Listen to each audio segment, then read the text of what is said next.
తెలంగాణ రాష్ట్రంలో 4 లక్షలకు పైగా ఇందిరమ్మ ఇళ్లను ఒకేసారి మంజూరు చేశామని డిప్యూటీ సీఎం భట్టి విక్రమార్క అన్నారు. ఖమ్మం జిల్లాలో కొడుమూరు వందనం ఎత్తిపోతల పథకం ఫేజ్ 2 పనులకు ఆయన శంకుస్థాపన చేశారు.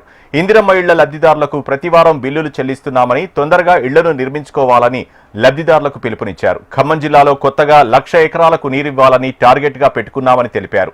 తమ ప్రభుత్వం రైతులకు రుణమాఫీ చేసిందని, రైతు భరోసా ఇచ్చిందని డిప్యూటీ సీఎం భట్టి విక్రమార్క పేర్కొన్నారు. రాష్ట్ర వ్యాప్తంగా ఆదిలాబాద్ నుంచి ఖమ్మం వరకు పాదయాత్ర చేసిన ప్రతి దగ్గర, ప్రతి గ్రామంలో ప్రజలు అడిగింది ఒకటే, ఇల్లు లేవయ్యా, ఇల్లు ఇప్పించండి. వాళ్ళందరికీ చెప్పాము ఆ రోజు. తప్పనిసరిగా రాబోయేది ఇందిరమ్మ ప్రభుత్వం వచ్చిన తర్వాత మరుక్షణమే ఆలోచన చేస్తాం, నిధులు పోగేస్తాం. రాష్ట్రంలో ఇల్లు లేని పేదవాళ్ళందరికీ ఇందిరమ్మ ఇల్లు 5 లక్షల రూపాయలతో శాంక్షన్ చేస్తాం, 1,00,000, 2 లక్షలు కాదని చెప్పాం.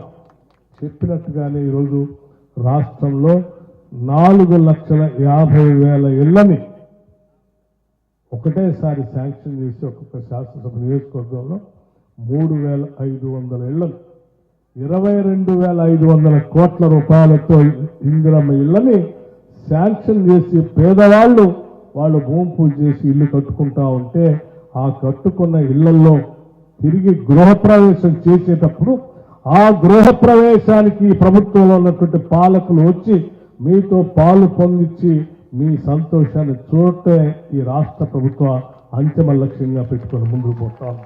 మీరు ఇల్లు ఎంత తొందరగా కట్టుకుంటే అంత తొందరగా ప్రతి వారం మీకు బిల్లులు ఇస్తాం, మీరు తొందరగా ఇల్లు కట్టుకొని పూర్తి చేసుకోండి అని చెప్పాం. ఇల్లు ఏదో శాంక్షన్ చేసి వదిలేయటం కాదు, బిల్లులు కూడా ప్రతి వారం ఇస్తామని చెప్పాం. అలాగే ఇస్తూ వస్తా ఉన్నాం. తొందరగా పూర్తి చేసుకోవాల్సిందిగా రాష్ట్ర వ్యాప్తంగా ఇందిరమ్మ ఇళ్ళు లబ్ధిదారులందరికీ